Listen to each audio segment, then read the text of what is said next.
저에게 종종 이제 메일들이 많이들 옵니다. 오는데 제가 이제 걸을 건 거르고 제가 답을 할 건 답을 하고 그러는 편인데 되도록이면 개인의 비밀을 내가 잘 지켜주는 편인데요. 전라도 순천에서 다음과 같은 메일이 와서 여러분에게 알려야겠다 싶어서 이 귀한 시간에 조금 시간을 쓰겠습니다. 이분이 이런 메일을 보냈습니다.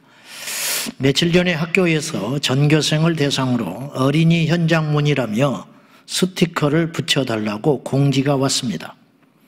목사님 금요철야를 들으며 하나하나 배운 터라 이것이 차별금지법의 또 다른 것이라는 걸 바로 알 수 있었습니다.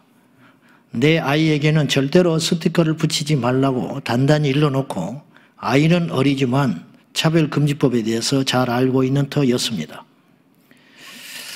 이런 내용으로 첨부 파일과 함께 왔습니다.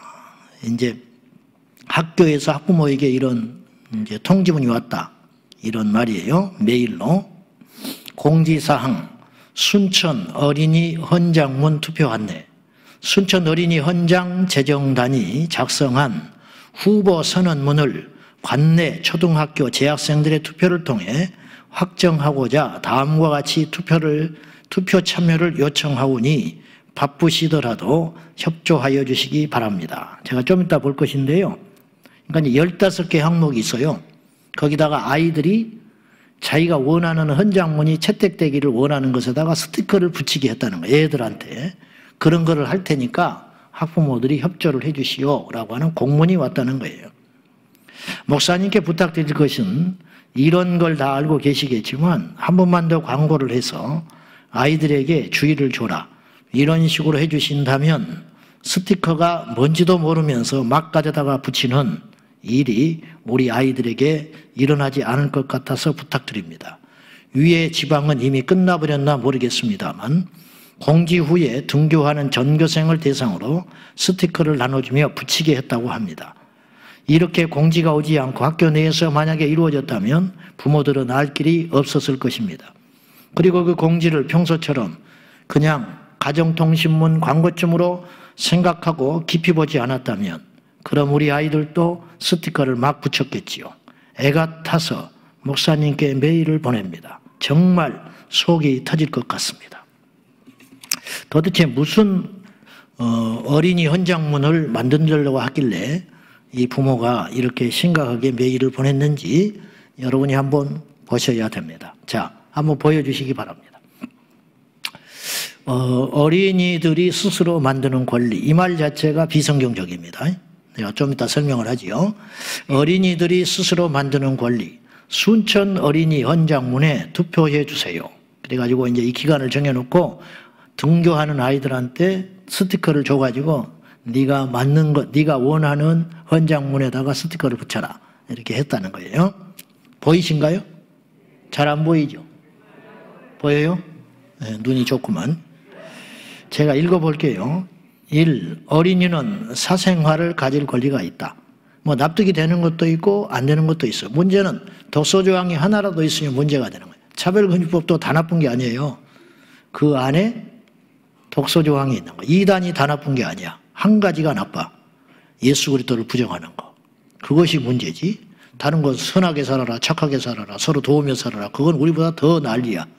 동네 청소하고 다니는 사람들은 전부 하나님 어머니 교회들이야. 그러니까 다 나쁜 게 아니에요. 하나 때문에 멸망하는 거예요. 어린이는 사생활을 가질 권리가 있다. 두 번째, 어린이는 뛰어다니며 놀 수 있는 안전한 공간을 제공받아야 한다. 맞아요. 세 번째, 어린이는 성별, 외모, 신체 능력 및 가정 형편으로 인하여 차별받지 않도록 보호되어야 한다. 맞습니다. 근데 여기에 두 가지만 들어가면 차별금지법이에요. 그게 뭐냐? 아시는 대로 어른들을 차별금지법은 두 가지가 추가되어 있는데 성적 지향, 성정체성이라는 듣도 보도 못한 단어가 두 개가 싹 들어가 있어요. 근데 아직 어린이들이니까 차마 그건 못 넣은 것 같아요. 근데 이거 시작이라. 그러니까 성별, 그 옆에다가 성적 정체성, 성적 지향 그렇게 같이 나란히 놓으면요 헷갈려 버려요. 자세히 안 보면 성별이나 뭐 성적 지향, 지금 여러분들 내가 여러 번 이야기했는데 무시하자는 게 아니라 저도 여러 번 헷갈렸는데, 여러분 중에 제가 볼 때 80%는 잘 몰라. 성적 지향이 뭔지, 성 정체성이 뭔지. 다시 쉽게 이야기할게요. 이제 앞으로 이 단어를 여러분이 확고하게 머릿속에 정립을 해놔야 돼요. 그래야 포괄적 차별금지법을 이해할 수 있어요. 성적 지향이라는 건 뭐냐면 내가 성적으로 관계할 대상을 원하는 취향이 있다 이 말이에요. 성적 지향, 방향이 있다. 그러니까 내가 남자면 여자를 취하는 게 본능인데, 여자는 남자를 취하는 게 본능인데, 내가 남자지만 내 지향은 남자다. 여자보다 남자가 낫다. 나는 그거를 존중하라는 거예요. 동성애를 존중해라 이 말이에요. 성적 지향이라는 말은. 다른 말로 동성애라는 말을 집어넣으면 사람들이 반감이 가지니까 그걸 단어를 이렇게 바꾼 거라 이 말이에요. 그 다음에 성 정체성이라는 건 뭐냐면 그야말로 아이덴티티, 내 섹슈얼 아이덴티티가 뭐냐, 내가 남자냐 여자냐, 이 성적인 정체성. 내가 남자지요? 어디로 봐도 남자로 보이죠? 이런 여자는 없지. 근데 내가 어제까지는 남자였는데 내가 오늘부터는 기분도 꿀꿀하고 날씨도 안 좋고 여자 화장실도 좀 가고 싶고 그러니까 여자 열난다. 그리고 여자가 돼버리는 거예요. 동사무소 가서 나는 여자요 이제부터. 그러면 꼼짝없이 여자로 만들어주라는 거예요. 이 사람의 자유니까. 그걸 지금까지는 말이 안 되는 소리였는데 포괄적 차별금지법이 통과되면 그런 사람이 많지는 않죠. 많지는 않으니까 표가 안 나지만 이제 점점 많아져요. 그런 일들이. 이거는 성중독이거든요.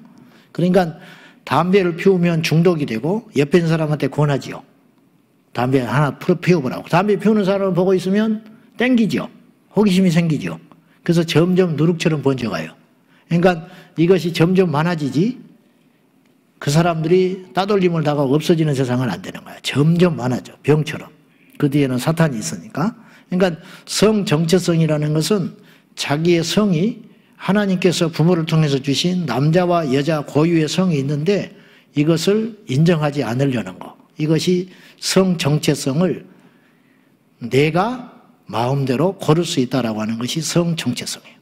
그러면 다시 여자로 들어가기도 하죠. 다시 남자로 들어갈 수도 있고 왔다 갔다 하는 거야. 지금까지는 트랜스젠더라 해가지고 수술을 해야 했어요. 수술을 하고 계속 그런 식으로 했는데 앞으로는 수술을 하지 않고도 그냥 수염난 여자가 있다 이 말이죠. 수염난 여자, 대머리 된 여자. 뭐 이럴 수가 있다는 거죠. 이런 세상이 당장은 아니겠지만 제가 볼 때 30년, 50년 후에는 그냥 일상화되는 그런 세상이 될 거다. 그 전에 주님 오실 거로 보지만은 자, 여기까지 일단 했는데요. 3번. 그래서 이제 이게 교묘하게 앞으로 끼어들 수가 있어요. 그럼 애들이 뭘 알겠어요? 우리도 잘 모르는데. 어린이는 성별, 외모, 신체 능력 및 가정 형편으로 인하여 차별받지 않도록 보호되어야 한다. 맞아요. 근데 이제 이것이 시작이다. 네 번째, 비춰주세요. 비춰졌나? 네. 어린이는 신체적 고통뿐만 아니라 심리적, 정서적 고통에 대해서도 치료받고 존중받을 권리가 있다. 맞아요. 다섯 번째, 어린이는 이제 여기서부터 이제 조금 문제들이 드러나는데 스스로 학원을 선택할 수 있으며 과도한 학업 강요는 거부할 권리가 있다. 좀 애매하기 시작하죠. 그럼 애들이 이제 수업 거부하는 일이 생긴다는 거예요. 오늘 우리 그만하겠다는 거예요. 그럼 애들이 나가버리면 어떡하냐. 상상할 수 없는 세상이 이거 굉장히 많이 붙였을 거예요, 애들이. 6번. 웃을 일만은 아니에요. 6번. 그러니까 여러분이 저한테 설교를 길게 하지 말라고 요구할 권리가 성도들에게 있다. 예를 들어서 그렇게 했답시다. 그렇게 했어. 성도들이 목사의 설교를 세게 하지 말라고 요구할 권리가 있다. 길게 하지 말라고 요구할 권리가 있다.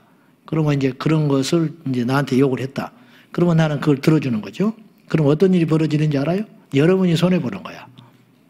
결국은 성령의 역사를 맡게 되겠죠. 그러니까 교사의 재량권을 뺏어버리면 아이들이 피해를 봐요. 자, 6번. 어린이는 가정과 학교에서 보호받으며 교육받고 생활할 권리가 있으며 어른으로부터 인간적인 대우를 받을 권리가 있다. 이것도 좋다. 좋아요. 7번. 이제 여기서부터 또 문제. 7번. 어린이는 종교의 선택을 강요받지 않을 권리가 있다. 어디를 타겟으로 하는 걸까요? 교회. 교회가 제일 심하니까. 어린이는 종교의 선택을 강요받지 않을 권리가 있다. 그러면 이게 이런 것들이 법으로 만약에 명시돼 포괄적 차별금지 통과되면 야, 오늘 주일인데 교회 가야지 힐끗 쳐다보고 엄마 벌금 내고 싶어? 이거 이렇게 돼요. 안 그럴 것 같지요? 이런 세상이 어떤 세상이냐면 5호 담당제 북한이 되는 거예요. 북한. 8번. 어린이는 어른의 신체적 폭력과 언어적 폭력에서 반드시 보호받아야 한다. 맞습니다. 9번. 어린이는 쉬는 날만이라도 실컷 늦잠을 잘 수 있는 권리를 보장받아야 한다. 이건 애교로 넘어갑시다. 이것도 나는 문제가 있다고 생각하는 사람이지만은 10번. 애들이 만든 것 같죠. 이거를 많이 배운 어른들이 만들었어요. 교육감들이. 10번. 어린이는 자신의 사진이 악의적으로 편집되거나 무단으로 배포되는 것으로부터 보호되어야 한다. 11번. 이것도 문제입니다. 어린이는 건전한 이성교제를 할 수 있는 권리가 있다. 어린이가 건전하게 이성교제 할 수 있어요? 응? 어른들도 똑바로 못하는데 애들이 뭘 알아서 건전한 이성교제를 합니까? 12번. 어린이는 용돈 인상을 요구할 수 있는 권리가 있으며 내가 쓰고 싶은 곳에 쓸 권리가 있다. 권리만 자꾸 이야기하는 거죠. 권리, 자유만 이야기하는 거예요. 훈육, 교육이라는 말은 한마디도 없어. 13번. 어린이는 휴일만이라도 휴대폰을 마음대로 쓸 권리가 있으며 원하는 SNS에 참여할 수 있는 권리가 있다. 14번. 이제 이것도 문제죠. 어린이는 학교의 부당한 문제에 대하여 의견을 제시할 수 있으며 학교는 이것을 신중하게 검토해 주어야 한다. 학교의 부당한 의견을 제시하는 것은 학부모가 해야 됩니다. 애들이 뭘 합니까? 15번. 어린이는 교우 관계나 자신의 미래에 관하여 어른의 지나친 간섭과 강요를 받지 않을 권리가 있다. 예은아, 너는 선교사가 되거라.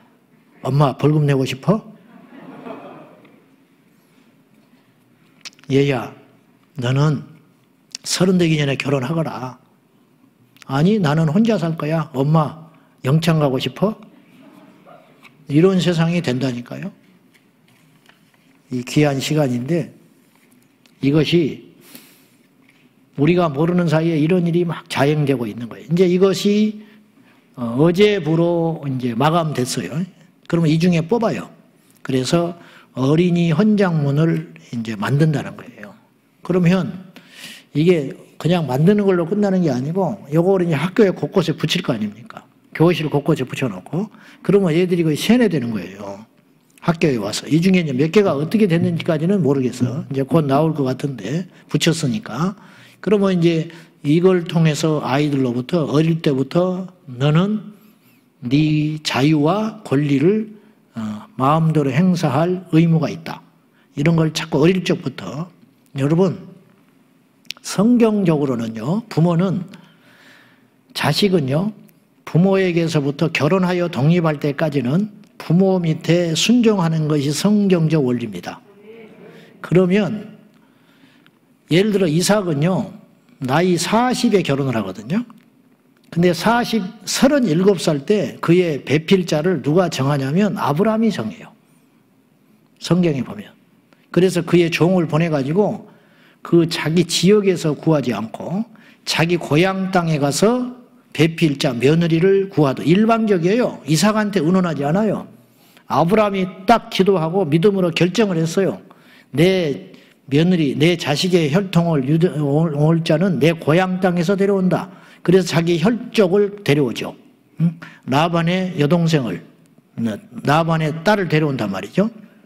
그래가지고 순적히 만나가지고 나이 40살이 됐을 때 이 이삭이 광야에서 기도를 하고 있다가 묵상하고 있다가 저 멀리서 리브가가 오는 걸 보고 딱 만나가지고 아름답게 결혼을 하고 가정을 이루어요.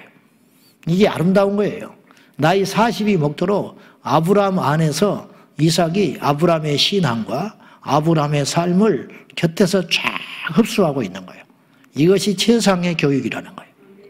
유대 교육을 보면요, 제가 정확히 지금 그 통계가 잊어버렸는데 하버드에 이 유대인들이 평균 20% 전후로 항상 있습니다. 엄청난 거예요, 이거는.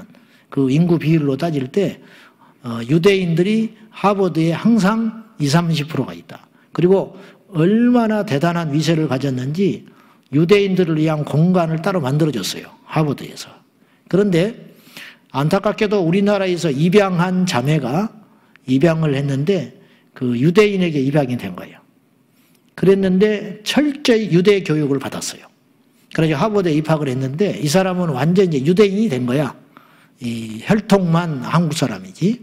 근데 이 부모를 인터뷰하고 이 자매를 인터뷰를 했는데 이 자매의 그러한 어떤 하버드를 갔기 때문에 성공했다라는 말은 게 아니라 어쨌든 이렇게 당당하고 반듯하게 자랄 수 있었던 비결은 뭐냐면 그 힘이 어디서 왔냐? 가족에서 왔다는 거예요. 가족. 그러니까 유대인들은 토요일인가 매일 거의 저녁을 가족과 함께 식사를 해요. 그러니까 그 아버지도 변호사인가 짱짱한 사람인데 가족 우선주의로, 그래서 가족에 와서 자녀들과 시간을 지내고 대화를 하고 거기서 충분한 영적인 양분이 나오는 거예요. 근데 지금 이 교육들은요 다 사탄의 교육이에요. 그러니까 만사의 때가 있어요. 근데 이제 아이들로부터 일찍 권리라든가 어떤 인권이라든가 어떤 자유라는 말을 먼저 접해버리면 이 순종, 믿음 이런 단어들이 성경적 용어거든요. 그러니까 이런 가치들이 전혀 못 배우고 자라게 되는 거예요. 그러니까 나중에 엉망이 돼버리게 되는 거죠. 모택동이 문화 대혁명을 이룰 때 마오쩌둥이 홍위병이라는 걸 만들었어요. 홍위병.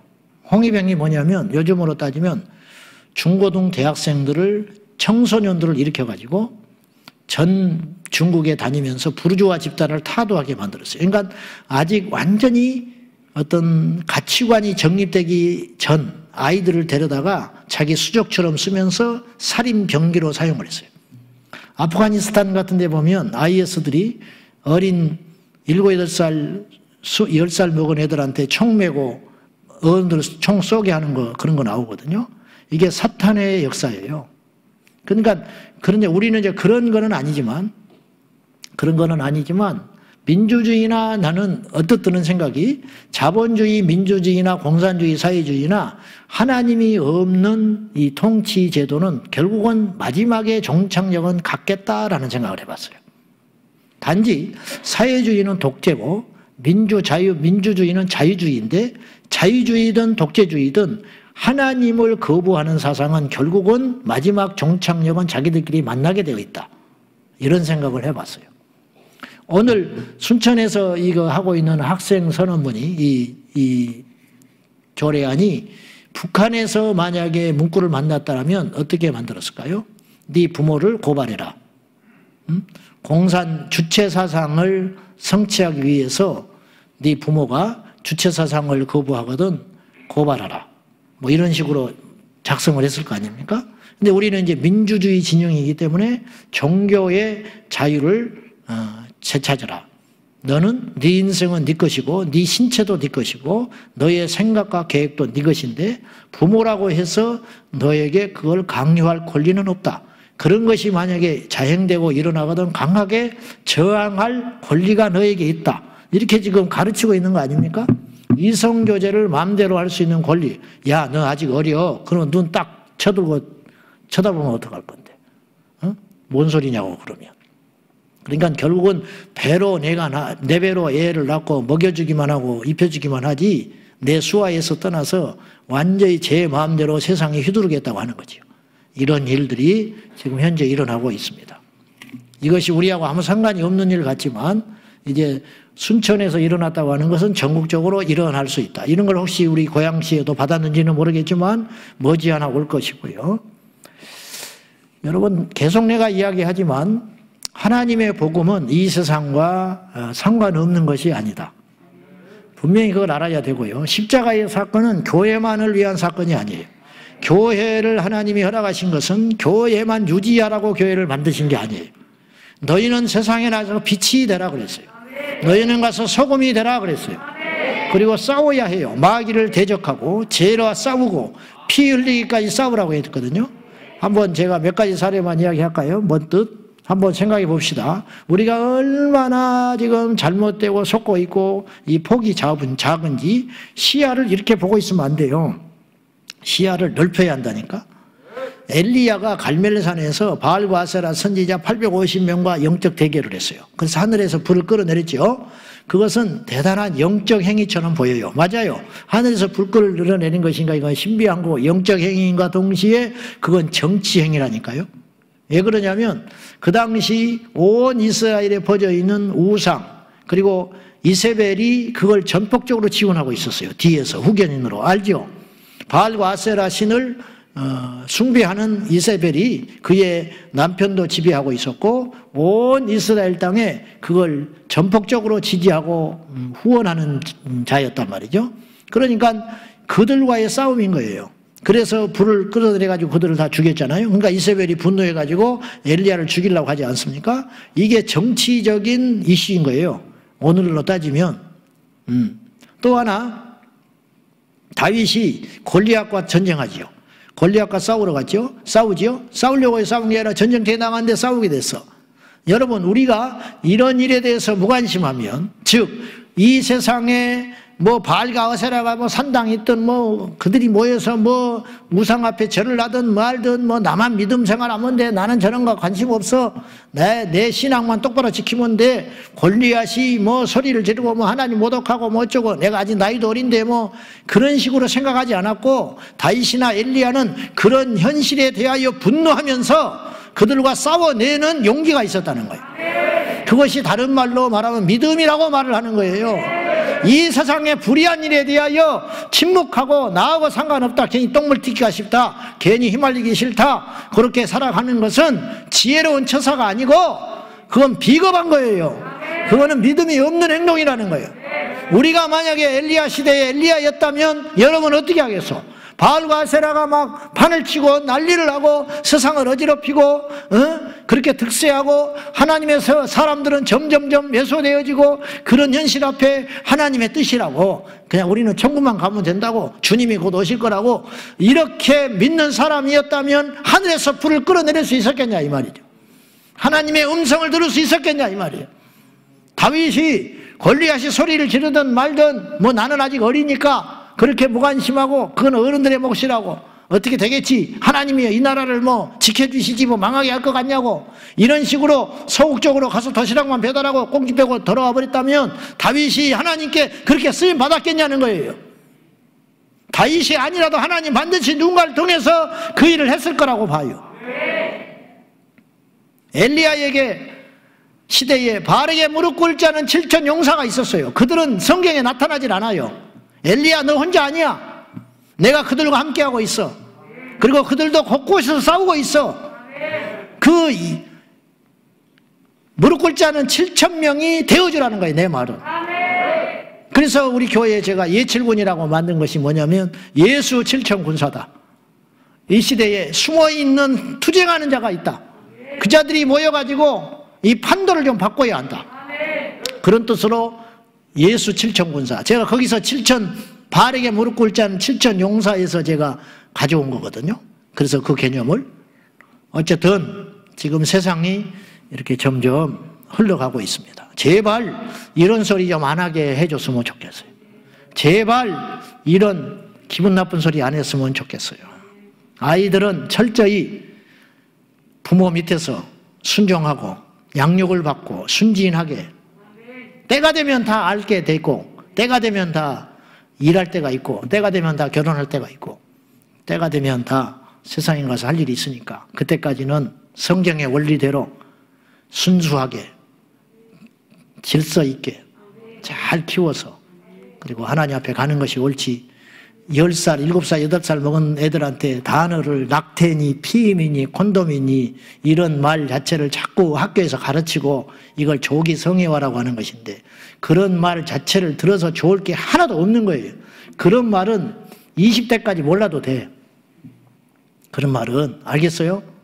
나는 변비라는 말을 20살 때 깨달았어. 그 변비라는 말이 무슨 말인지를 몰라가지고 제가 20대 중반에 전도사 때 조폭이라는 말을 그때 알았어. 조폭이라는 말이 조직폭력배의 줄임말이라는 걸 알았어요.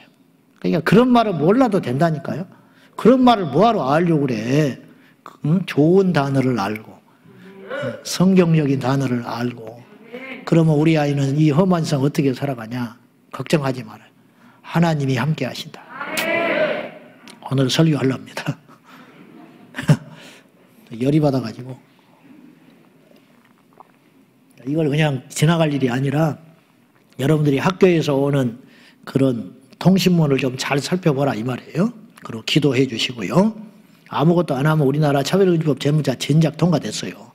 그나마 기도하고 투쟁하고 지금 비가 오나 눈이 오나 국회 여의도 앞에 가서 피켓 들고 머리 깎고 하는 분들이 있으니까 이만큼 버티고 있는 거예요. 오늘 우리가 본문을 읽었습니다. 심령이 가난한 자는 복이 있다. 너무 잘하는 말씀이죠. 오늘 복에 대한 이야기 두 번째 하는데요. 이 말씀 여러분 읽으면서 내가 하나 여러분에게 묻고 싶은 것이 생각이 났어. 정말 이것이 복으로 느껴지는가 하는 거예요.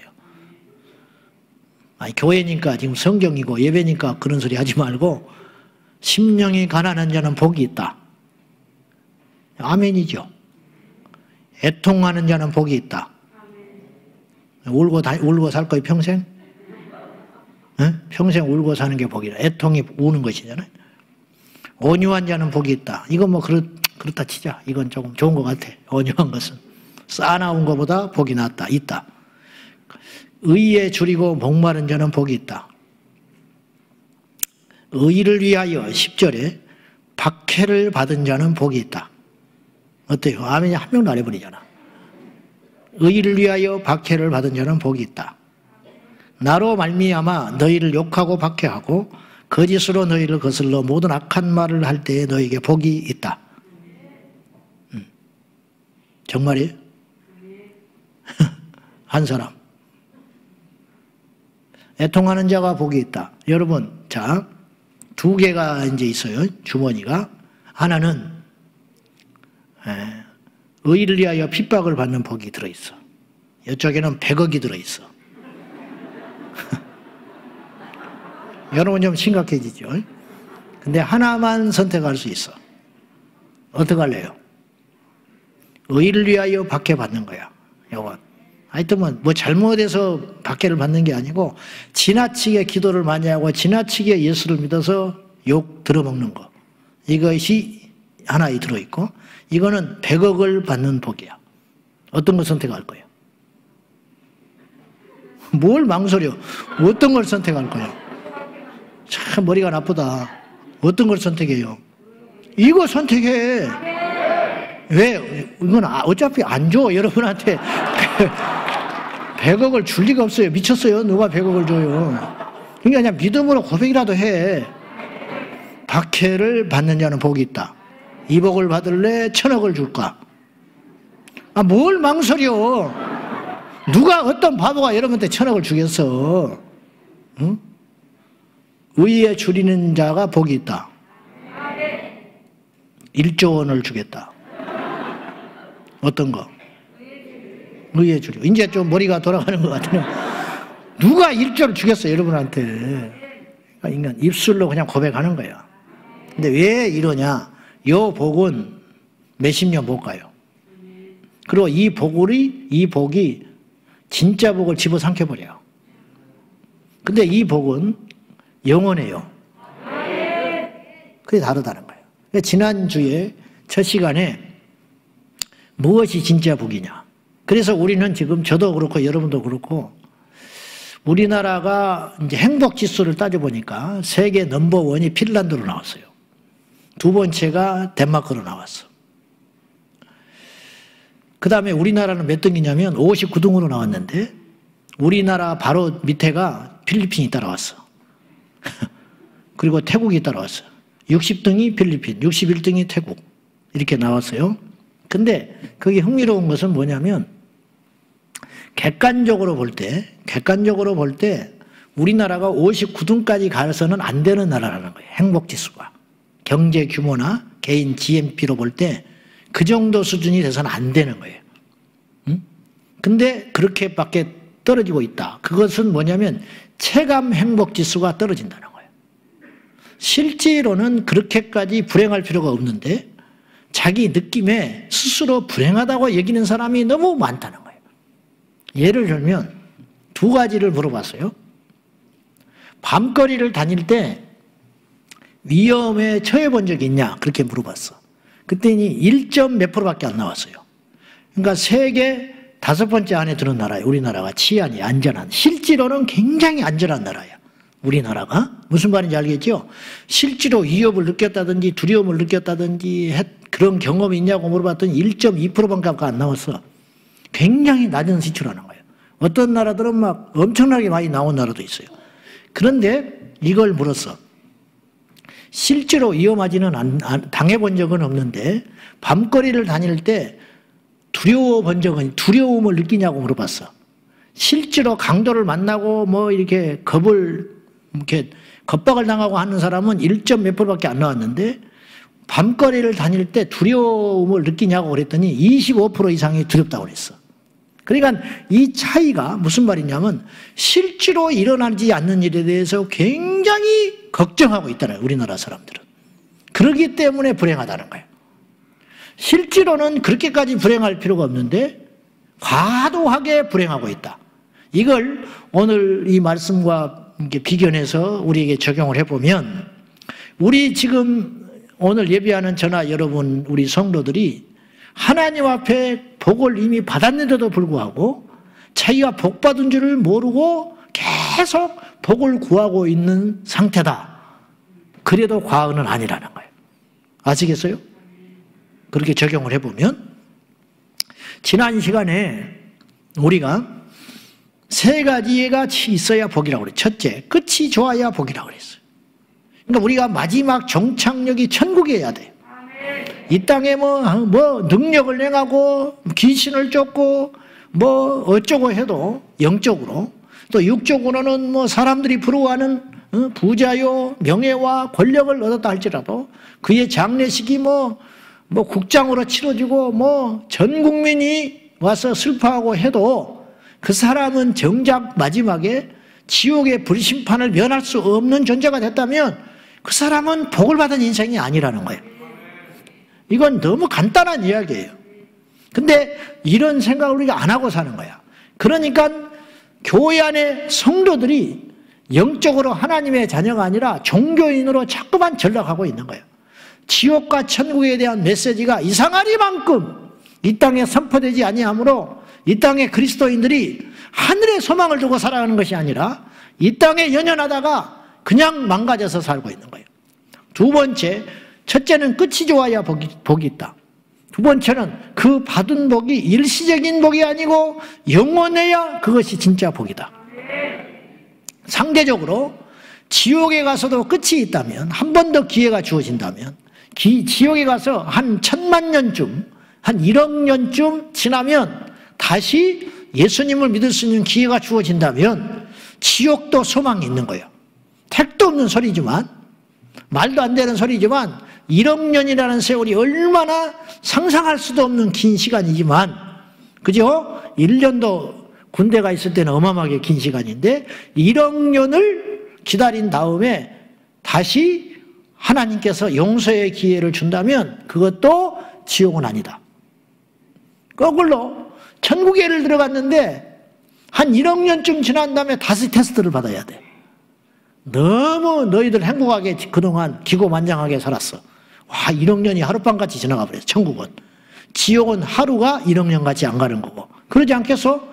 아시겠죠? 무슨 말인지. 근데 벌써 1억 년이 돼버렸어? 그런데 주님께서 다시 우리에게 찾아오셔가지고 내가 테스트를 해봐야겠다. 니네들이 진짜 믿음인지 한번 두드려 봐야겠다. 그러면 이 천국도 완전한 천국은 아니라는 거예요. 말도 안 되는 소리지만 제가 이해를 돕기 위해서 하는 소리예요. 자, 그러면 우리가 받은 복은 영원해야 된다. 천국은 영원한 거예요. 그래서 영생한다. 영생. 인간은 영생해요. 문제는 어디서 영생하느냐가 문제라. 세 번째, 믿음이 복이다. 믿음의 사람들은 세 종류가 있는데, 첫째, 보고 믿는 자가 있다. 보고 믿는 자. 보고 믿는 자가 있었어요. 그게 누구냐? 도마. 예수님을 보고 믿었어. 부활하셨다는 증언을 안 믿고 있다가 자기 눈앞에 부활하신 예수님이 오시자 그때서야 도마는 믿었어요. 그리고 도마는 진짜 믿었어요. 왜냐하면 인도에 가서 순교했으니까. 그냥 마지막에 순교했기 때문에 그날 이후로 도마는 진짜 믿는 자가 됐어요. 근데 믿게 된 동기가 보고서야 믿었다는 거예요. 병 낫고 예수님 믿은 사람 있어요. 하나님 앞에 첫날 딱 왔는데 막 불받아 버리고 갑자기 자기는 그런 의지도 없고 그런 아무 생각도 없이 예배당에 그냥 한번 친구 따라 덜렁덜렁 왔는데 갑자기 이 강단에 천사를 봐버렸다든지 막 그런 일을 통해서 이 사람이 벌벌벌 떨면서 어찌할 줄 몰라가지고 예수님을 믿게 된 경우도 만에 한 명 있을 수 있어요. 있거든요. 우리 교회도 있을지 몰라. 그런 간증을 시키면. 그렇게 믿는 사람들에 대해서 우리는 특별한 사람처럼 여기고 부러워할 수 있는데 예수님의 증언으로 따지면 그건 특별한 일이 아니라는 거예요. 그거는 보고 믿는 자였기 때문에 복이 있다고 할 수는 없다. 그러면 정반대로 보고도 믿지 않는 자가 있죠. 이거 완전히 저주받았고 강팍한 자지요. 보고도 믿지 않는 자가 성경에는 많습니다. 광야 이스라엘 백성들이 보고도 믿지 않았습니다. 애굽의 바로 왕이 보고도 믿지 않았습니다. 그렇잖아요? 10가지 재앙, 자기 자식이 죽은 것도, 죽었다고 하는 것도 우연이라고 치자고요. 뭐 전염병, 돌림병으로 더 죽었다. 근데 이스라엘의 장자들은 한 명도 안 죽었잖아. 그러면 그건 확실한 증거잖아요? 근데 그런 것을 보고도 믿지 않았다. 애굽 사람들은. 그리고 쫓아오다가 홍해에 수장돼 버리고 말았다. 그리고 나서도 안 믿어요, 그들은. 그들이 믿었다면 그들이 하나님의 백성들이 됐겠지. 그러니까 보고도 믿지 않았다. 그러면 마지막의 경우수는 뭐냐면 보지 않고 믿는 자다. 그것이 복된 자다. 그러니까 최고의 레벨은 보고 믿는 게 아니에요. 진짜 믿음은 안 보고 믿는 거야. 보는 순간 믿는 게 아니에요. 아는 것이지. 우리는 천국을 알고 가는 게 아니에요. 천국을 믿고 가는 거예요. 우리가 천국을 어떻게 알고 갑니까? 가봤습니까? 이미 낙원에 간 자가 있죠. 근데 그들은 돌아오질 않아요. 그런데 우리는 증언만 있는 거야. 말씀의 증언, 성령의 증언, 예수님의 증언, 보지 않았지만 그 말씀을 믿는 사람, 그들이 복이 있다.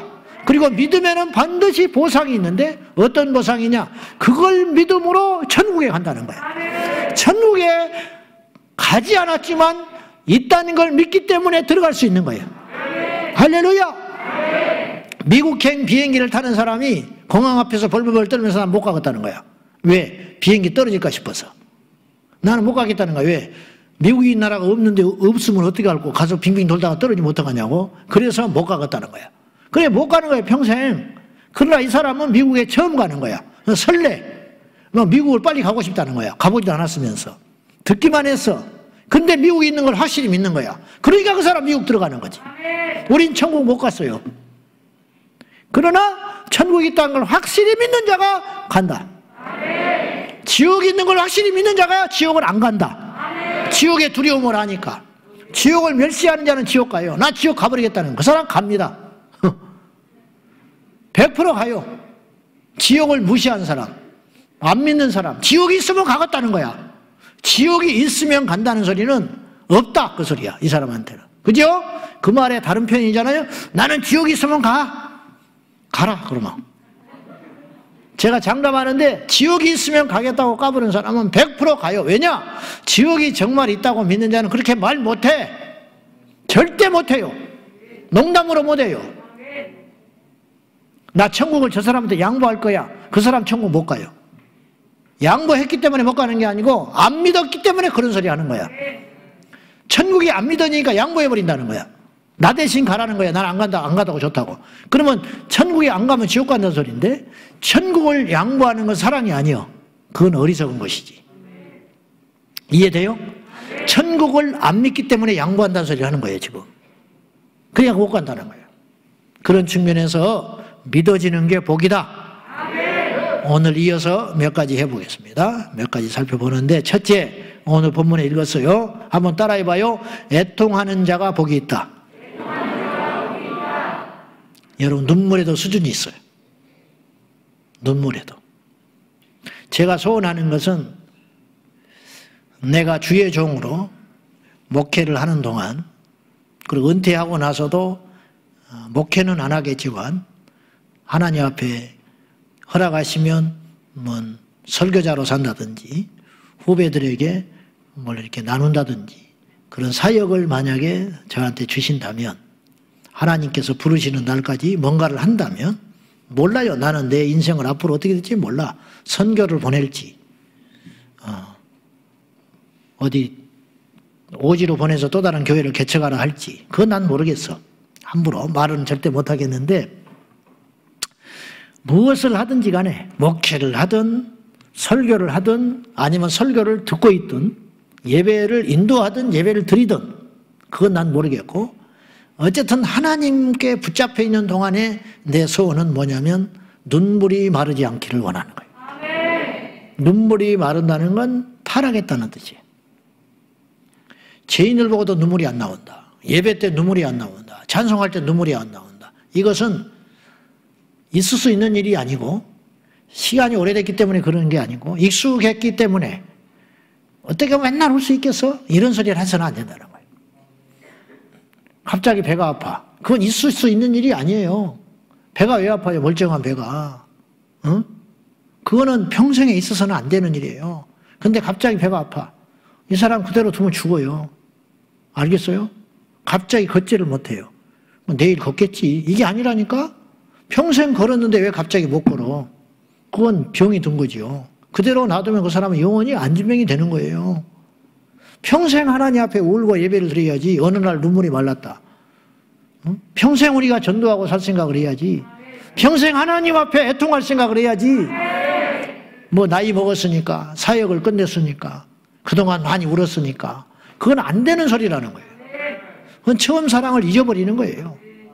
그래서 눈물에도 수준이 있는데, 배고파서 우는 아이의 떼쓰는 울음, 이게 제일 차원이 낮은 본능적 울음이죠. 아파서 우는 거, 이런 거, 뭐 속상해서 그 다음에 우는 거, 조금 이제 철이 들어서. 애들은 속상해서 우는 법은 없어.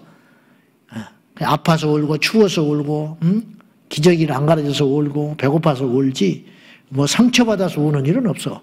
내가 이렇게 엄마를 쳐다봤는데 엄마가 나를 외면해? 막 울어버린다. 그거는 애라고 할 수 없어요. 그건 이상한 놈이야. 이상한 놈이라고. 그런 거잖아요.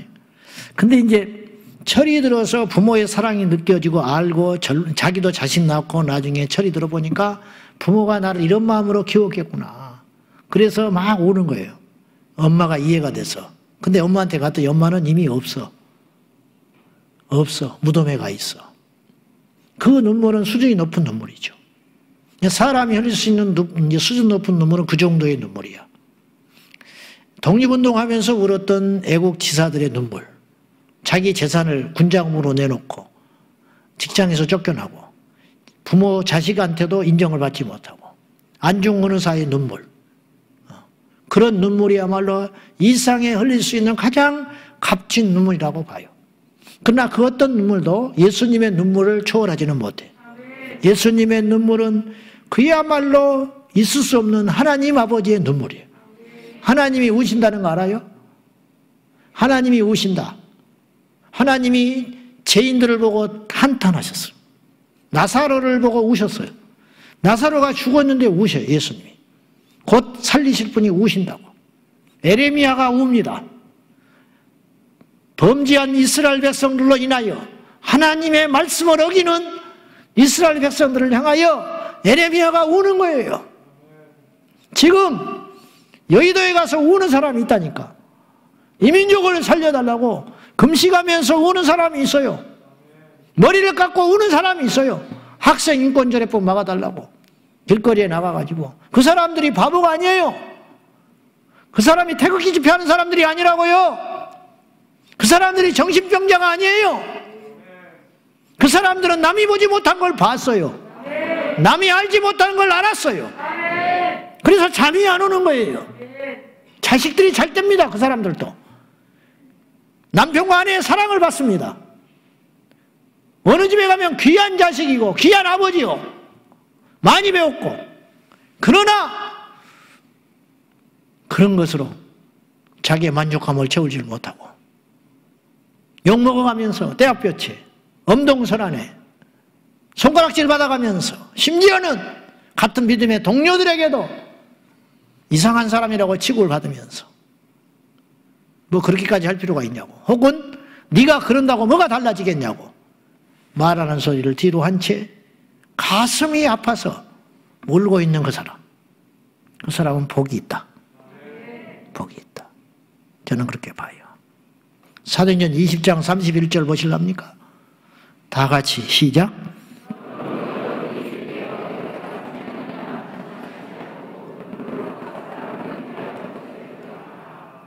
바울이 밀레도에서 에베소에 사람을 보내가지고 장로들을 불러요. 그리고 고별 설교를 합니다. 이제 이 장면이 어떤 거냐면, 성령께서 너에게 결박이 기다린다고 했어요. 그러니까 로마에 압송돼 갑니다. 결박을 당해가지고. 그러니까 본능적으로 알았어요. 이제 마지막이다. 내가 로마로 가야겠다. 로마에 가서 내가 죽을지 살지는 모르겠다. 그러면서 본능적으로 알고, 그리고 사랑하는 에베소 교회 지도자들을 불러가지고 마지막 당부를 하는 고별 설교를 하면서, 내가 너희를 위하여, 에베소 교회 너희를 향하여 내가 3년을 에베소에 있을 때 3년을 내가 밤낮 울면서 가르쳤다. 이게 자기 뭐 과시나 자랑이 아니고 인정받으려는 게 아니라, 그러니까 장로들이 웁니다. 그리고 눈물로 보내줘요, 바울을. 바울이 그 애통함, 영혼들이 죽어가는 게 보이는 거야. 무지한 백성들이 보이는 거야. 하나님을 알지 못해서 자기 지식에, 그 에베소의 타락한 문화에 빠져가지고 허우적거리고 있는 인생들이 보이는 거예요. 바울에게는 기쁨도 컸지만, 한 영혼이 변화되어 예수께로 돌아오는 기쁨도 컸지만, 아버지의 심정으로 볼 때 죽어가는 영혼들이 너무 많으니까, 널려 있으니까, 부자라고 자식들 잘 키웠다고 가문이 떵떵거린다고 의시되고 걸어가지만 그 안에는 영적으로 해골이 있는 걸 봤기 때문에 바울이 그들을 향하여 울지 않을 수가 없었다. 이런 자가 얼마나 큰 복을 받은 사람인가. 다윗의 회개의 눈물. 애통하는 자에게 하나님이 기회를 주시고요. 어떤 기회? 회개의 기회를 주시고, 애통하는 자에게 회복할 수 있는 기회를 주시고, 애통하는 자에게 주님만 주시는 은혜를 받을 수 있는 자격이 있는 것이다. 값진 눈물을 흘리십시오. 하나님 앞에 회개의 눈물이 값진 것입니다. 시편 51편 17절 시작. 51편 17절 시작. 하나님께서 상한 심령이라, 하나님이여 상하고 동의하는 마음을 주께서 멸시하지 아니하시리. 하나님이 받으시는 제사가 있다. 떠들고 가볍고 철랑거리는 제사가 아니라 상한 심령을 가지고 하나님 앞에 통곡하는 자들이 모일 때 그 예배는 하나님께서 받으시는 예배다. 참을 수 없이 가벼워요. 이 땅의 교회와 메시지와 찬양과 기도와 성도들의 신앙이, 목회자들이 너무 철랑거려. 나도 목회자지만 너무 가볍다. 너무 가볍고 아주 견딜 수 없을 만큼 가볍고 눈물이 없고 메말라버리고, 예배는 축제지요. 그러나 진정으로 웃기 위해서는 울어야 돼요. 울며 씨를 뿌리면 기쁨으로 단을 거두는 것이지, 눈물이 없이 씨 뿌리지 않아요. 눈물이 없이 씨는 뿌려지지 않아요. 울며 씨를 뿌리는 자만이 마지막 때에 기쁨으로 단을 거둘 수 있는 자격이 주어진다는 걸 기억하세요. 예배 때 우는 사람, 영혼을 위해 우는 사람, 애통하는 사람, 형제 구원을 위해서 우는 사람, 복이 있다. 태어나니까 다 믿어버렸어. 태어나고 나니까 다 믿어. 다 믿을 뿐만 아니라 안 믿으면 이상한 놈이야. 그 사람이 복이 있는 게 아니고 태어났더니 무당집이고, 태어났더니 불교신자고, 태어났더니 이단에 빠졌고, 태어났더니 밤낮으로 전쟁이고, 태어났더니 집안이 뿔뿔이 흩어져 있고. 근데 내가 예수를 만나고 나니까 이 분노와 복수심과 상처가 변하여 하나님께서 나에게 사명을 주셨구나. 이런 집에 태어나게 하신 게 사명이구나. 이런 자식을 주신 것이 하나님의 은혜구나. 이런 남편과 아내를 주신 것이 하나님의 뜻이구나. 원망이 변하여 눈물로 하나님께 단 하루도 기도하지 않으면 못 사는 사람, 우리 교회도 있어요. 단 하루도 기도하지 않으면 못 살아. 그 사람 예수 안 만났으면 지금 진작 이 세상 사람 아니 돼버려요. 진작 죽었어요. 멀리 갈 것 없어. 내가 그랬을지 몰라. 내가 예수 몰랐으면 난 어떻게 살았을까? 단 하루도 하나님께서 얼마나 각별하게 붙잡고 있는지 조금만 한눈 팔면 여지없이 고통이 오고, 조금만 딴 생각하면 여지없이 나에게 기도할 거리가 생기고, 그래서 한 번도 날마다 기도의 제목이 없는 적이 없었다. 그래서 하나님께 나와서 울어야만 하는 것. 나는 도대체 왜 이러냐? 그 사람이 버림받은 자가 아니고 하나님이 사랑하는 자요, 하나님이 복 주신 자다. 에레미야가 계속 울고 다니는 거예요. 그래서 에레미야도 사람이라 타협을 했어요. 안 한다, 이제 안 전한다. 그랬더니 안 하려고 하니까 속에서 불이 붙는 것 같았어. 견딜 수가 없다. 나도 이제 지쳤다. 내가 뭘 얼마나 더 한다고 이 짐덩어리를 안고, 나도 이제 저 인간을 위해서는 더 이상 기도하지 않겠다. 그리고는 포기했을 때 오는 그 고통이 너무 크기 때문에 하나님 앞에 나올 수밖에 없는 자라면, 그 사람은 저주를 받은 게 아니고 하나님이 버린 게 아니고 복이 있다. 복이 있다. 목회를 예를 들어 봅시다. 모든 것이 갖춰졌어. 태어나니까 목사 자식이야. 어릴 적부터 험한 거 한 번도 못 받고 새벽기도 하고 좋지요. 영적 엘리트로 자라는 것도 좋아. 나는 뭐 그것도 나쁘다고 보지는 않아. 하지만 하나님은 정확한 분이잖아요. 심는 대로 거두잖아. 이 땅에서 못 거두면 하나님 앞에 가서도 반드시 거두게 돼 있어요. 그러니까 그렇게 해서 이제 쭉 자라가지고, 또 아버지가 뒤에서 후견인이 돼가지고 그럭저럭 그냥 이렇게 해서 목회도 그렇게 하는 사람도 있어요. 한 1%는 있을 수 있어. 그래서 그냥 이렇게 순적하게, 또 배우자도 잘 만났고, 이렇게 해서, 그러니까 교인들 앞에도 설교 이렇게 하고 사랑받고 마음 끓인 게 한 번도 없어. 그리고 끓여야 할 이유도 없어. 왜냐? 교인이 나간다. 뭐 하나 나가면 둘 들어오는데 뭐 이미 규모가 있는 교회 나는 똑같기 때문에. 응? 그러면서 또 멋지게 은퇴를 했어요. 그래가지고 그냥 이렇게 편안하게 노후를 마쳤어. 남들이 올 때는 복이라 하지. 그러나 그게 진짜 복이냐? 하나님 앞에 가서 너 뭐 하다 왔냐? 목회하다 왔는데요. 어떤 목회? 사랑만 받았고 대우만 받았고 높은 데만 앉았고 속상한 적이 한 번도 없고, 응? 그러고 왔다. 십자가는 어디냐? 십자가가 뭔데요? 몰라서 모르는 게 아니고 접을 기회가 없었어. 십자가를 접을 기회가 없어. 십자가를 경험할 기회가 없었다. 복이냐?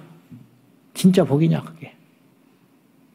집안에 온갖 박해와 핍박을 뚫고 목회를 해서 거기도 어렵게 절절절 매고 가족하고 10년 20년을 하다가 단 하루도 기도를 안 한다든지 밖에 나가서 전도지를 들고 전도를 안 하면 살아갈 수 없고, 날마다 쌀떡에 쌀이 아슬아슬하고 통장이 항상 아슬아슬아슬. 그래서 기도하면 또 뭐가 들어오고 또 들어오면 또 기도하면 뭐가 들어오고, 하루하루 숨가쁘게 허덕허덕 그러다 주님 앞에 갔다. 주님이 안아주신다고. 수고했다. 어때요? 이게 좀 극단적인 이야기 같지만 그럴 수 있는 거 아니냐. 눈물은 꼭 슬퍼서만 오는 게 아니에요. 기도의 눈물, 찬송의 눈물, 능력의 눈물도 있습니다. 두 번째, 갈급한 자가 복이 있어요. 오늘 말씀에도 나오잖아요. 의에 줄이고 목마른 자가 복이 있다.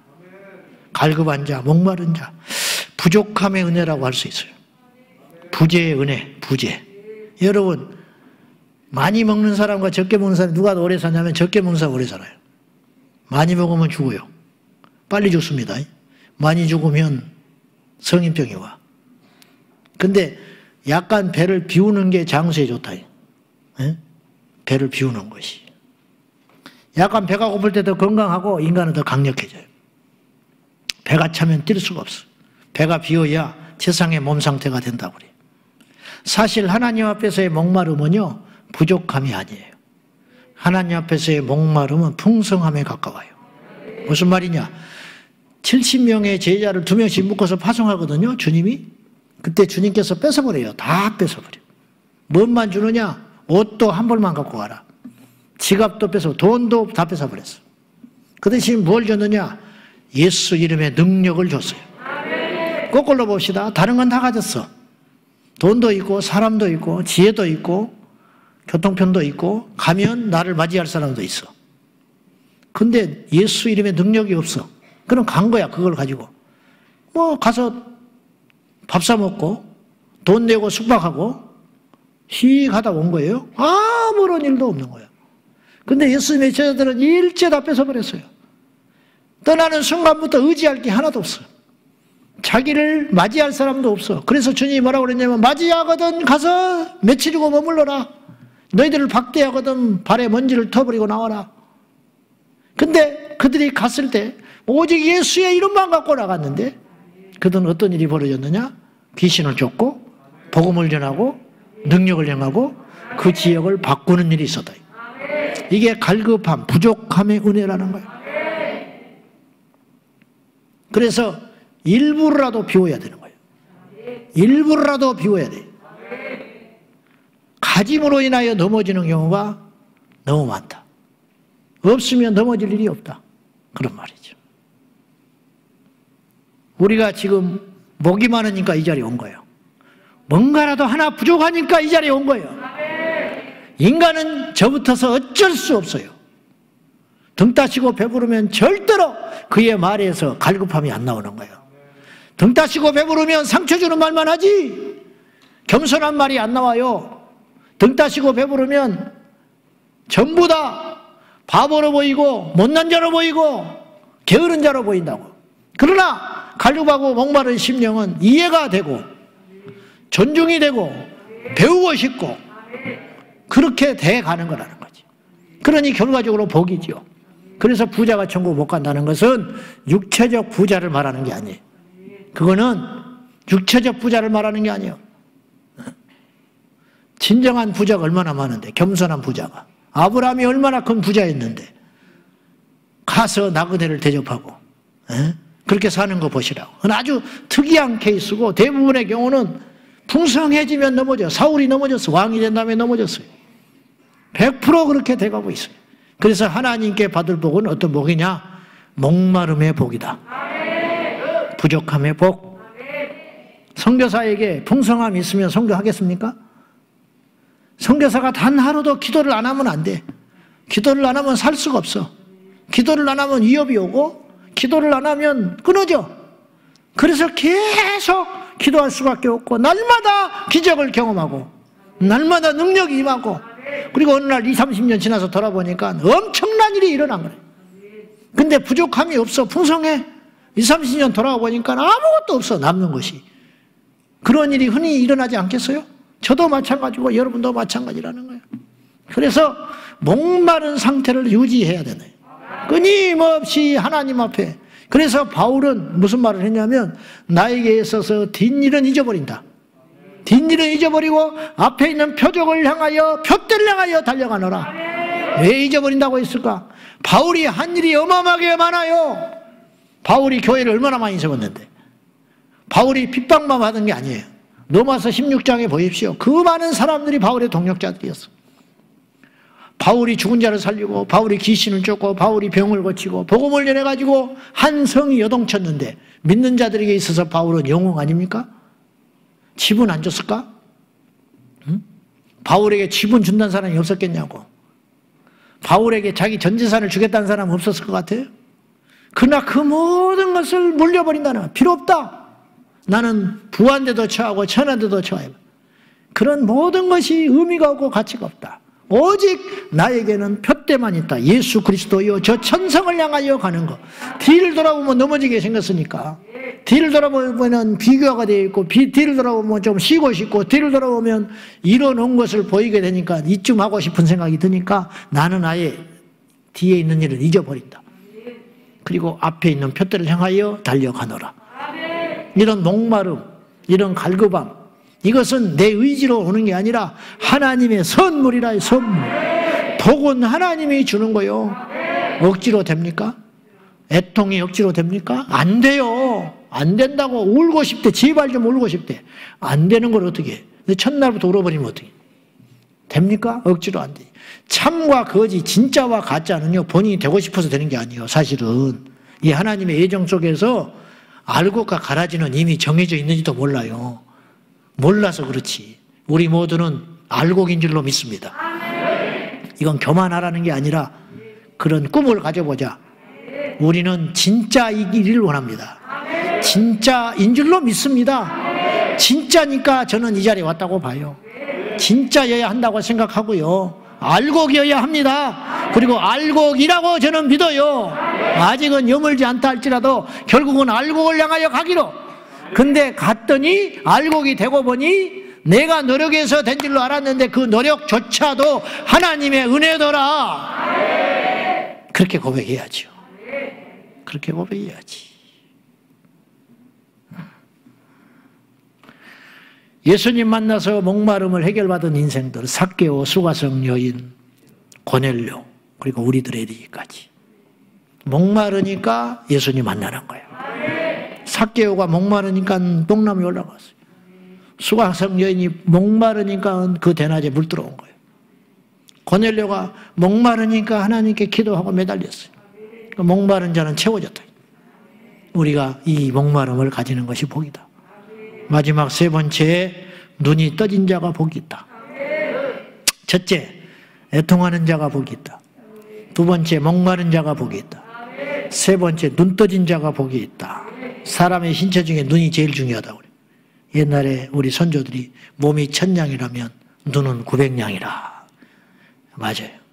못 보는 것처럼 불행한 일이 어디가 있어요. 안 들리는 것보다 나는 둘 중에 하나를 정하라면 나는 요걸 포기하겠어. 그것도 안 되는 일이지만 제가 좀 가는 기어 먹었어요. 사실은.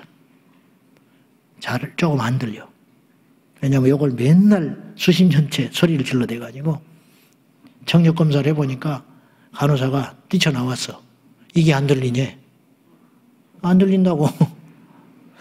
이상하다는 거야. 안 들리는 걸 안 들린다고 그래야지. 그러고 나니까 더 안 들리는 것 같으네. 그 뒤로 또 마스크를 쓰니까 더 안 들리고. 그러니까 앞으로 나를 만날 때는 크게 이야기를 하지. 어쨌든 차라리 안 들리는 게 낫지.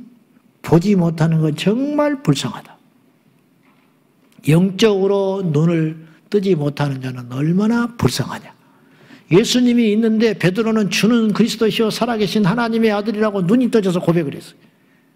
바리새인들은 예수님을 죽이려고 덤벼들었어요. 얼마나 이게 큰 차이요. 엄청난 차이잖아요. 우리도 마찬가지잖아요. 귀한 걸 귀한 거로 볼 수 있는 눈. 그게 복이라. 기도의 가치, 예배의 가치, 믿음의 가치, 말씀의 가치, 섬김의 가치, 십자가의 가치, 천국의 가치, 부활을 발견했으니까 전부를 팔잖아요. 발견하지 못하면 그냥 농사나 짓고 마는 거예요. 평생. 남의 농사나 남의 땅 농사나 짓고 겨우 입에 풀칠하다가 죽는 거예요. 근데 발견해버렸어. 그 밭을 그 사람만 갈았겠어? 아니잖아. 무슨 말이냐? 자기 게 아니잖아. 남의 밭 갈았지요. 그 말은 다른 사람도 그 밭을 갈았다는 뜻이야. 주인도 갈았을 수도 있지. 그러나 그들에게는 발견되지 않은 보화가 이 사람에게 발견됐다. 이게 은혜지요. 이게 복이지요. 교회를 나왔는데 교회가 안 보여. 교회를 왔는데 예배를 드리는데 하나님이 안 보인대. 예배를 드리는데 말씀이 안 들린대.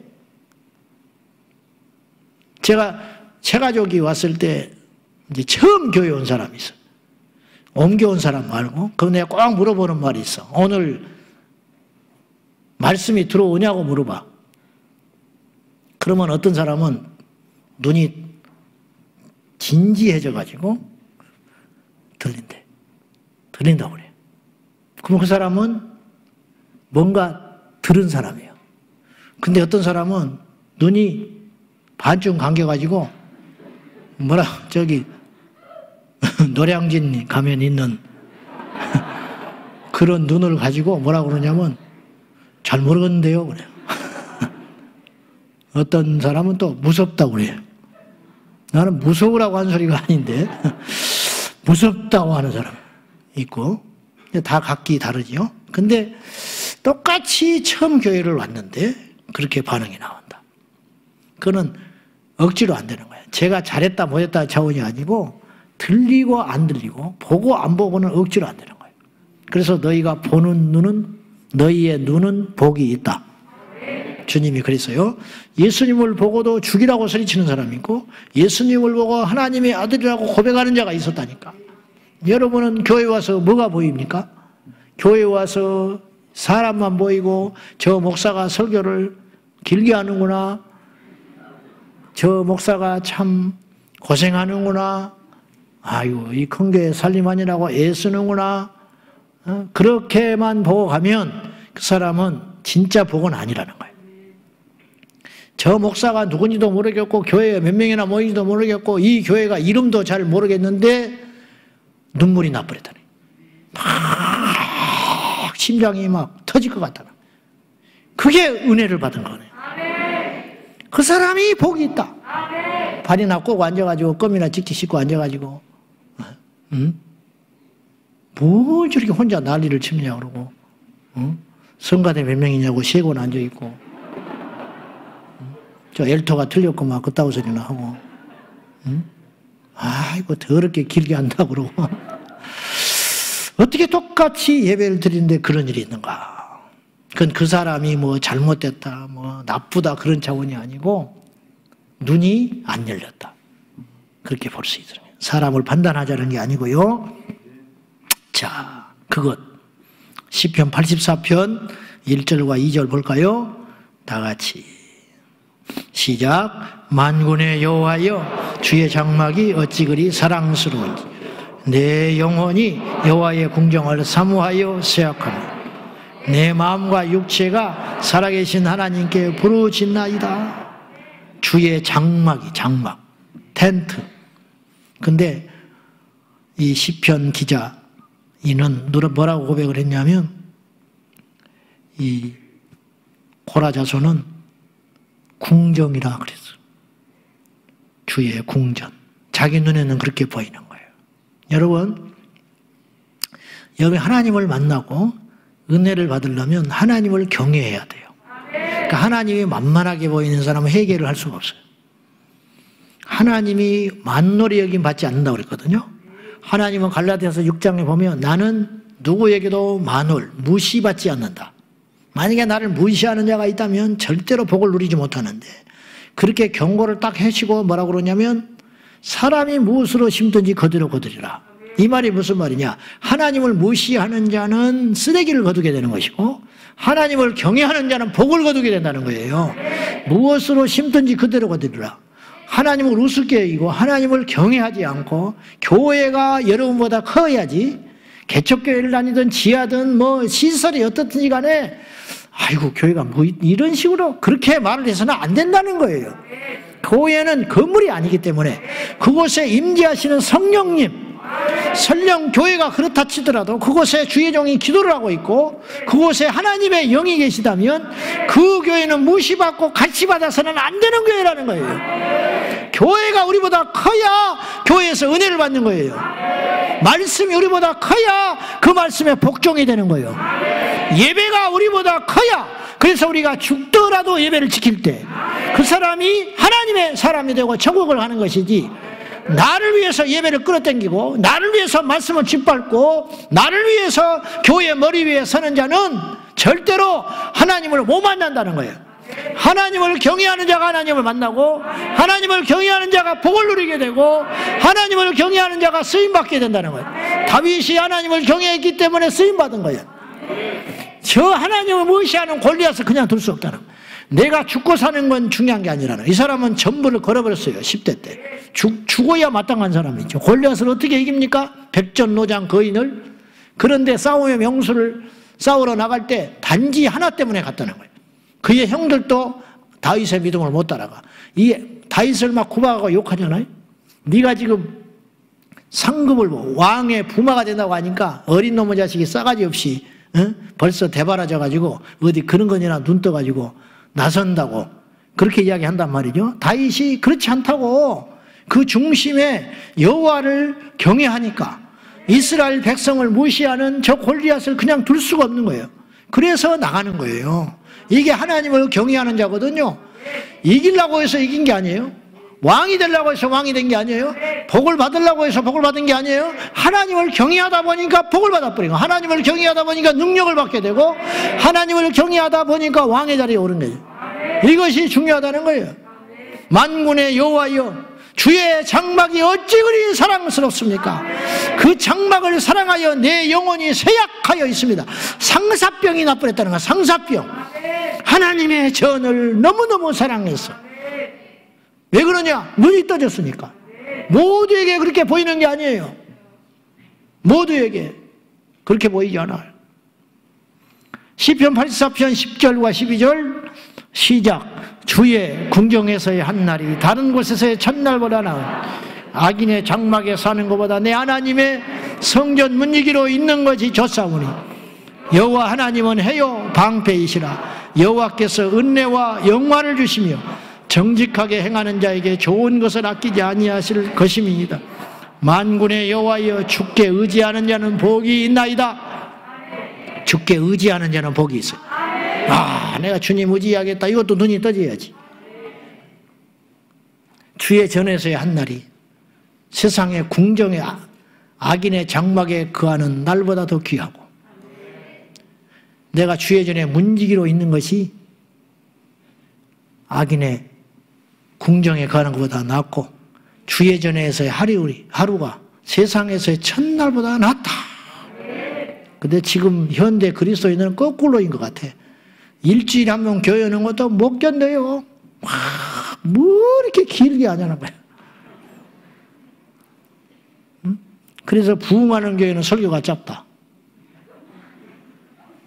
그런 말도 안 되는 짓거리를 하고 있고, 내가 그걸 거꾸로 보여주기 위해서 설교를 길게 하는 자는 장수한다. 긴 설교를 듣는 자는 복을 받는다. 설교가 긴 교회는 부흥한다. 요거를 내가 반드시 뭐 그럴 건 아니지만은 점점 길어지고 있죠, 설교가. 점점 길어져요. 9시 15분에 시작할 때나 9시에 시작할 때나 내가 말했잖아. 끝나는 시간은 같다. 그랬죠? 뭐 예언이 맞아요. 또 예언의 은사도 있는 모양. 내가 9시 15분에 끝나도 11시, 9시에 시작해도 11시, 8시에 예배를 한번 시작해도 11시야. 8시에 해도 11시. 무조건 11시야. 점점 늘어나죠. 어쨌든 하루 주의 전에 1시간 넘는 것도 못 견디면서 어떻게 우리가 하나님 앞에 복을 받겠냐. 이 눈이 떠진 자가 있다. 눈을 떠졌다. 내가 아는 모든 지식을 나는 배설물로 여긴다. 옛날에 알던 모든 인맥들, 재산, 가문, 지식 다 필요 없는 배설물이고, 오직 그리스도 예수를 아는 지식이 가장 고상함을 알아노라. 십자가, 또 예수. 바르트가 어쩌고 몰트만이 어쩌고 그런 쩍쩍쩍 소리가 중요한 게 아니고 예수 그리스도, 그것을 아는 눈. 못 배워서가 아니라 바울이 그것만 알았기 때문에 한 게 아니고 가장 소중하기 때문에, 가장 가치가 있기 때문에, 이것만 답이기 때문에 예수 그리스도와 그의 못 박힌 십자가 외에는 알지도 않고 전하지도 않고 자랑하지 않겠다. 아무나 그런 말 하는 게 아니에요. 바울이 선구자적으로 먼저 그 길을 가신 거야. 그래서 뒤를 따라가는 우리도 그걸 보고 배우고 있는 거예요. 바울이 선각자, 영적 선각자. 누구도 그런 말을 하지 않을 때 성령 안에서 감동을 받아서 바울이 그렇게 말을 해놨기 때문에 우리에게도 그 복음이 온 줄로 믿습니다. 이것에 눈을 떠야 한다. 할렐루야! 말씀 맺으랍니다. 우리에게 눈이 떠져서 남이 볼 수 없는 걸 보고, 남이 알지 못하는 걸 알고, 남이 가치 없게 여기는 걸 정말로 소중한 가치로 여기는 눈, 그 눈이 떠진 자가 복이 있다. 정확히 보면 오늘까지 6가지 복을 나눴어요. 첫째, 영원해야 복이다. 끝이 좋아야 복이다. 믿어지는 것이 복이다. 애통하는 것이 복이다. 목마른 것이 복이다. 그리고 눈이 뜬 자가 복이 있다. 할렐루야! 이미 우리에게 이 복이 임한 사람이 있다 이 말이에요. 이미 임했는데 단지 없는 거 있어. 돈만 없어. 돈만. 괜찮아요. 돈만 없는 거야. 근데 돈만 없는 걸 모르고 돈만 얻기 때문에 죽으려고 하는 사람이 있어요. 다 가졌는데 돈만 없는 거야. 할렐루야! 믿음도 있고 눈물도 있고 하나님 귀한 줄도 알고 십자가에 피 묻은 복음도 있다. 근데 난지 한 가지 부족한 것인데 조금 가난하다는 거, 조금 집안 형편이 어렵다는 거. 괜찮다? 다른 건 다 가졌으니까. 눈이 떠져서. 그러니까 이미 받은 복을 세어보시고 여러분이 무슨 복을 받았는지 이 밤에 영적 자존감이 회복이 돼야 되고 능력을 회복을 갖고, 그래야 마귀가 무서워하고 세상이 벌벌 떠는 것이지, 다 받아놓고 그거 하나 없다고 그냥 좌절하고 넘어지고 울고 자빠져 있으면 되겠냐 이 말이죠. 할렐루야! 그거 여러분 복 받았어요. 우리 성도들 복 받았어요. 그렇게 믿자고요. 자, 기도하겠습니다.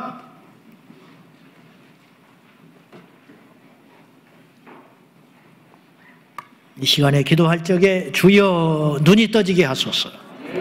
진짜 복이 무엇인지를 보게 하여 주십시오.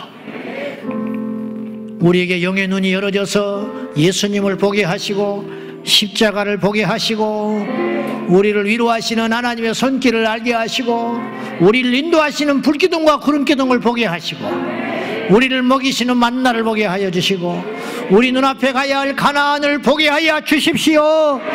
주여, 좌절하지 않겠습니다. 비교하지 않겠습니다. 교만하지 않겠습니다. 넘어지지 않겠습니다. 쭉 이대로 점사랑 더더 타올라서 주님 앞에 갈 수 있게 하여 주십시오. 우리 다 같이 말씀 붙들고 주여 내게 복 주신 하나님 감사합니다. 그리고 이 복을 주실 줄로 믿습니다. 다 같이 두 손 들고 주님 부르고 기도하겠습니다. 주여, 주여, 주여. 살아계신 하나님 아버지, 우리에게 복을 주셨습니다. 이미 큰 복을 주셨습니다. 구원의 복, 영생의 복, 예수 복, 믿어지는 복을 주신 하나님 아버지, 이 복을 받아놓고도 방황을 합니다. 이 복을 받고도 염려합니다. 이 복을 받고도 비교합니다. 이 복을 받고도 슬퍼하고 낙심해서 되겠습니다. 하나님 아버지여,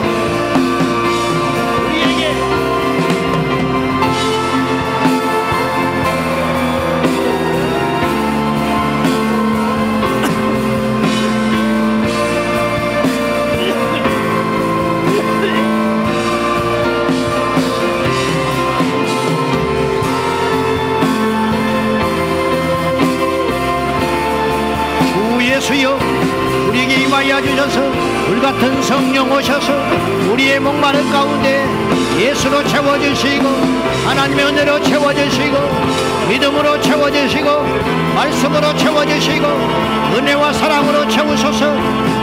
아버지, 애통하는 자가 복이 있습니다. 목마른 자가 복이 있습니다. 눈을 뜬 자가 복이 있나이다. 주여,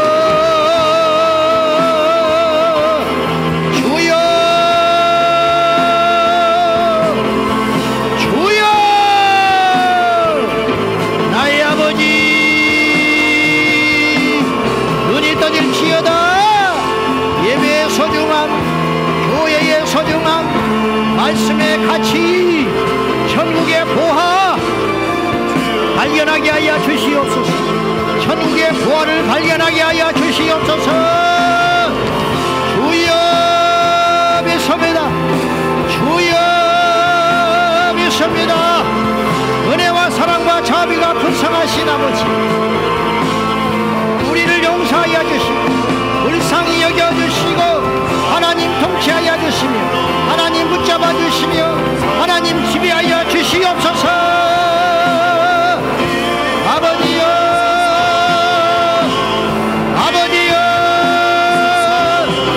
오 주여, 목마른 나의 영혼을 채워주셔서 우리 하나님의 은혜로 채워주셔서 아버지 우리의 받은 복이 영원하게 하시고 마지막 주 앞에 섰을 때에도 이 복을 받아들이는 자가 되게 하여 주소서.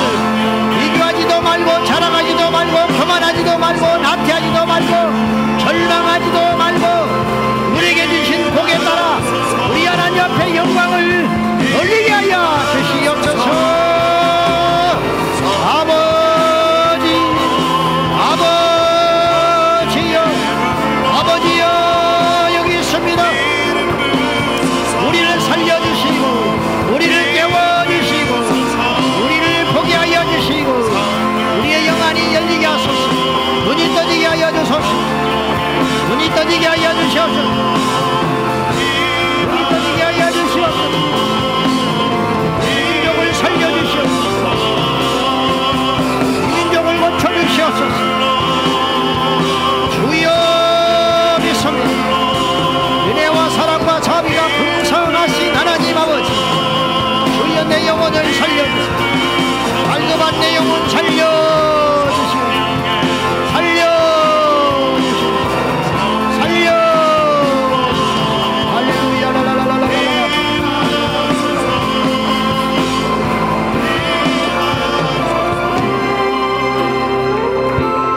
하나님 아버지, 우리가 받아야 할 복이 무엇입니까? 그리고 우리가 받은 복이 무엇입니까?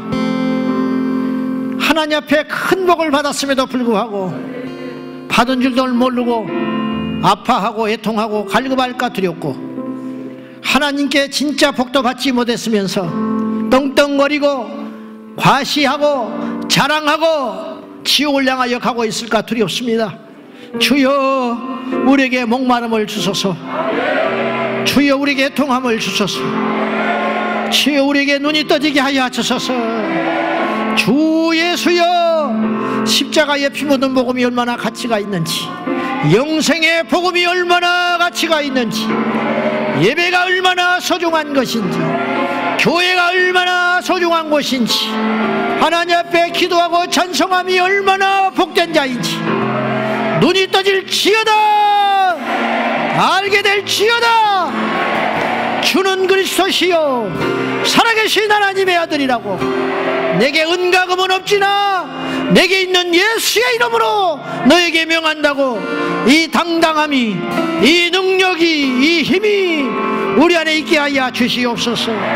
주 예수 그리스도의 이름으로 간절히 기도하옵나이다. 아멘. 우리에게 예수 그리스도의 복을 주신 하나님께 영광과 존귀와 찬송. 주여 영광 받으소서. 예수님이 우리의 복입니다. 생명이 복입니다. 복음이 복입니다. 할렐루야. 하나님 앞에 살게 하소서. 살리소서. 주여 삼창하며 통성으로 기도합니다. 주여, 주여,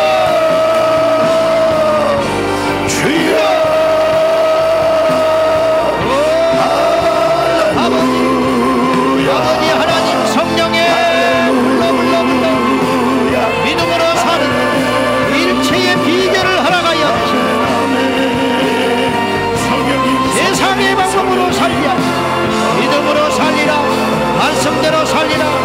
행함으로 살리라. 성령으로 살리라. 기도함으로 살리라. 성령의 능력으로 살리라. 우리 하나님 아버지 결단하며 믿음으로 나가게 하여 주소서. 할렐루야. 영광과 존귀와 찬송, 영광과 존귀와 찬송. 우리 아버지 하나님 믿습니다. 우리 아버지 하나님 믿습니다. 라라라라라라라라. 아버지 하나님 앞에 정한 그릇으로 살라.